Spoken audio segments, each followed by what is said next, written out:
Left alone in the wasteland, a human girl finds unexpected protection from a dragon. HFY Hub score 9.3 out of 10. I'm currently sitting in my cubicle, completely ignoring a blinking notification from my boss because I just got totally absorbed in this story. The core identity here is basically a classic post-apocalyptic survival tale, but instead of finding a rusty truck, a desperate 15-year-old girl gets adopted by a grizzled, war-torn alien dragon who decides to help her rescue her kidnapped mom from space raiders. I was leaning so close to my monitor during the prison break scene that my nose almost bumped the screen, and I ended up squeezing my stress ball so hard it popped a seam. It's just an incredibly gripping, gritty, yet surprisingly sweet adventure. The emotional payoff is entirely built on trust, and it instantly brought back my core memory of this half-feral calico cat that used to live in my apartment's parking garage. I spent literally weeks just leaving Tuna out and sitting frozen on the cold concrete until she finally realized I wasn't going to hurt her. And that same slow, careful trust is exactly what builds the bond between Riley and Slate the dragon. I absolutely love the characters here. Slate isn't just a generic monster. He's a tired veteran who sees his lost daughter in this stubborn human kid, and Riley is just tough as nails without feeling unrealistic. If you're stuck dealing with a soul-crushing daily routine and just want a story about building something beautiful out of total wreckage, I cannot recommend this enough. I totally let my coffee go ice cold because I couldn't stop listening to the part where they build their own sanctuary settlement at the end. It's the perfect HFY story if you love the grumpy old warrior adopts a kid trope. At the end of the day, it's just a fantastic, heartwarming escape. Number 1, Accessibility Barrier, 9 out of 10. I had zero trouble getting into this. The setup of a destroyed colony and a desperate survivor is super easy to grasp when my brain is already tired from data entry. Number 2, Character Cred, 10 out of 10. I completely bought Riley's reaction to everything. She's terrified but practical, and Slate's quiet, grumpy protectiveness felt incredibly genuine to me.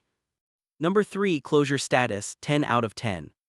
I loved how this ended, seeing them not just survive but actually build a thriving, multi-species sanctuary town was the perfect, satisfying wrap-up. Number 4, Dialogue Drip, 8 out of 10. I thought the conversations between Riley and Slate were great.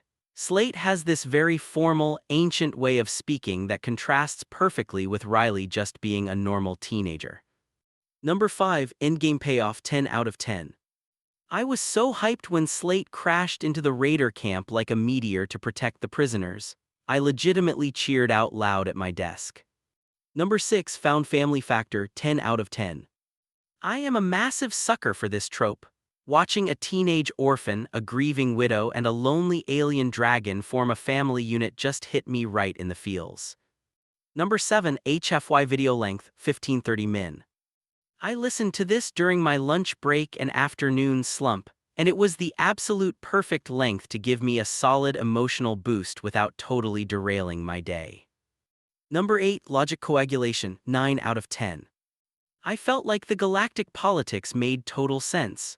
The idea that the space cops only care about the rich planets and ignore the outer rim felt very realistic to me. Number 9, Narrative Gut Punch, 9 out of 10. I genuinely gasped when David got shot during the prison escape. The story doesn't pull its punches, which made the survival aspects feel much more intense. Number 10, Packing Pulse, 9 out of 10. I thought it balanced the quiet survival and training moments perfectly with the explosive action of the raid. It kept me totally hooked. Number 11, Possible Sequel, yes.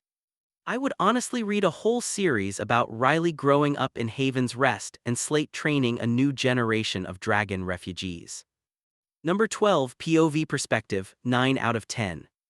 I really enjoyed following Riley's perspective. It made the massive size and power of Slate feel so much more impressive when viewed through the eyes of a vulnerable human. Number 13, The Human Edge, 10 out of 10. I love that humanity's special trait here isn't weapons, but our stubborn ability to adapt, survive, and build communities out of absolute nothing. It's super inspiring. Number 14, The Onion Factor Tearjerker Score, 9 out of 10. I definitely had to swallow a huge lump in my throat when Slate admitted he was helping Riley because she reminded him of his dead daughter. That got me. Number 15, Thematic Resonance, 10 out of 10. I totally vibed with the message that family is a choice, not just blood, and that you can always rebuild after a tragedy.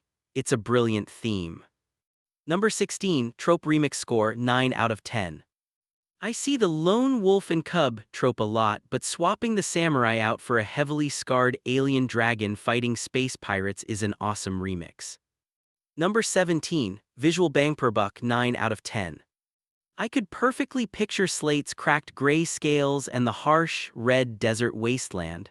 The visual contrast between the dragon and the little girl was super striking. Number 18, Wholesomeness/Cozy rating 9 out of 10. Despite the gritty setting, I honestly felt so warm inside reading about Slate wrapping his giant wing around Riley to keep her warm at night. Number 19, World Building Vibe Check 9 out of 10. I thought the dusty, dangerous Outer Rim colony felt incredibly lived in. I totally bought into this universe and the history of the Dreen species.